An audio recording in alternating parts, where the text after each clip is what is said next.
बीते कई सालों से क्रेडाई वीएनएफ वडोदरा में गरबा का आयोजन करवाता आ रहा है। उत्सव प्रिय नगरी वडोदरा में नवरात्र काफ़ी धामधूम से मनाया जाता है। तब वडोदरा के नवलखी मैदान पर क्रेडाई वीएनएफ की ओर से गरबा का भव्य आयोजन होता है। ऐसे में नवलखी मैदान पर आज क्रेडाई वीएनएफ की ओर से भूमि पूजन का कार्यक्रम आयोजित करवाया गया था। इस दौरान सांसद डॉक्टर हेमांग जोशी के साथ गुजरात विधानसभा के मुख्य दंडक बालकृष्ण शुक्ल, साथ ही विधायक केयूर रोकड़िया, विधायक योगेश पटेल, विधायक मनीषाबेन वकील, शहर भाजपा अध्यक्ष डॉक्टर विजय शाह और अन्य कई अग्रणी मौजूद रहे थे। वैसे क्रेडाई वीएनएफ का पूरा परिवार भी इस दौरान मौजूद था और गरबा आयोजन को लेकर क्रेडाई वीएनएफ के प्रमुख मयंक पटेल ने ज्यादा जानकारी दी। प्रमाणे वडोदरा ए गुजरातनी सांस्कृतिक राजधानी है। गत वर्षे જ્યારે ગરબાને ગુજરાતના ગરબાને યુનેસ્કો દ્વારા એક ઇનટેન્જિબલ હેરિટેજનો વારસાનું જે એક બિરુદ મળ્યું છે તેમાં પણ મોટા ભાગે જે કામ થયું છે વડોદરામાંથી જ થયેલ છે।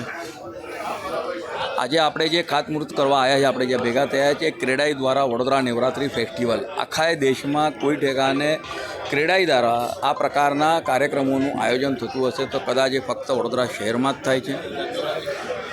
ક્રેડાઈના તમામ આયોજકોને આના માટે હું ખાસ અભિનંદન પાઠવું છું અને જે પ્રકારે ખેલૈયાઓ અહીંયા પણ આવ્યા છે અને આખા વડોદરા શહેરમાં જે પ્રકારે રજિસ્ટ્રેશનનું આવી પ્રોસેસ ચાલુ થયો છે અને ખૂબ સરસ રીતે જ્યારે બધે ઠેકાણે ગરબાનું આયોજન થઈ રહ્યું છે ત્યારે આપના માધ્યમથી તમામ નગરજનોને પણ આગામી દિવસે નવરાત્રિ તહેવાર માટેની ખૂબ શુભકામના મોકલું છું અને સાથે સાથે ક્રેડાઈને ખૂબ ખૂબ ફરીથી અભિનંદન આપું। જે રીતે અમારા દ્વારા રજિસ્ટ્રેશન શરૂ થયા પછી આજ દિન સુધીમાં જે અમને જે અદ્ભુત પ્રતિસાદ મળી રહ્યો છે, અભૂતપૂર્વ કહી શકાય, અને એ જ કારણથી આ વખતે 15થી 20,000 જેટલા ખેલૈયાઓ વધુ સમાવેશ કરી શકીએ એ પ્રકારની વ્યવસ્થા કરી રહ્યા છે। વડોદરાવાસીઓને આપના માધ્યમથી એક જ મેસેજ આપું છું કે આપના પોતિકા ગરબા છે।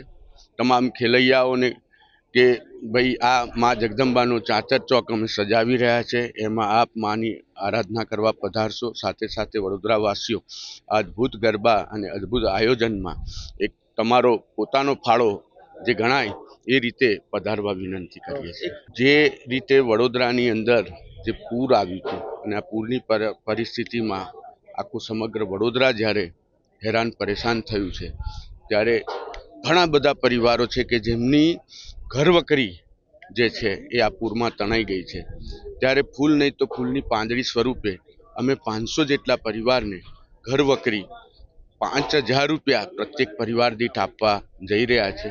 અત્યારે એનો સર્વે અને અમારી પાસે ડિટેલ આવી છે, એ ડિટેલ અમે એનું અભ્યાસ કરી રહ્યા છે અને આગામી 3-4 દિવસમાં જ બધાને આપવાનું શરૂઆત કરીશું। हमसे जुड़े रहने के लिए हमारे YouTube चैनल को सब्सक्राइब करें और नई वीडियो की नोटिफिकेशन के लिए बेल आइकॉन को दबाएं।